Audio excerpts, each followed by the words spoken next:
Right.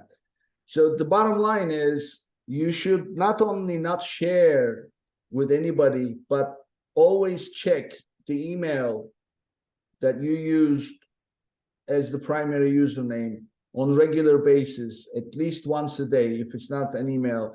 Or what I do is I just put it on forward. So it goes to these days with Exchange, you can forward it, you can set up a rule. If you get an email here, also get an email. So those are the things I do. You know what I've seen happen a few times in a larger organization is someone other than the owner or the founder set up the initial account, and then they got fired or something, or maybe they died or they moved on to another company, and then all of a sudden the business lost access to that account, and that can become a real problem. So for anybody who's in that position and the primary login is in the name of somebody that you don't have definite control over that email, you might want to look into that and change it.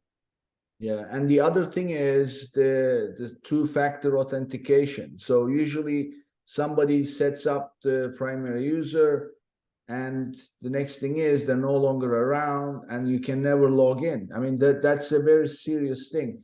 Yeah. So how do you avoid a situation where you have a 2FA set up for a different phone number, and you no longer have access to that? It's challenging. It is, isn't it? That's one of those things. It's like your results may vary. That's I'm sure that there's somebody out there who has a surefire way of dealing with that, but I always find that it's difficult. So I tell you this is what happened to me. This was a private equity firm. They acquired several brands, and one of those brands they lost control. So they came to me.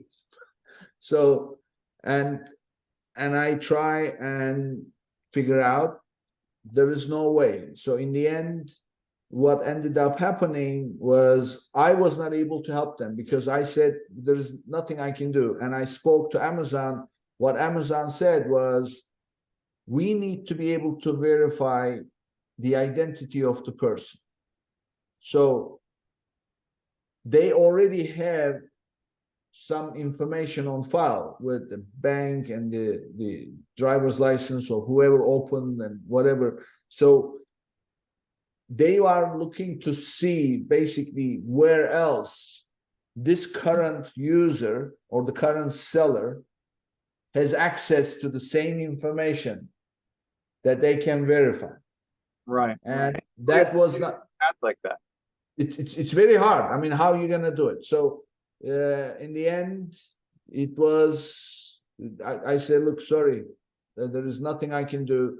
And then the guy reached out to Amazon high up and find somebody, and but I don't really know what happened. So this is a very serious thing.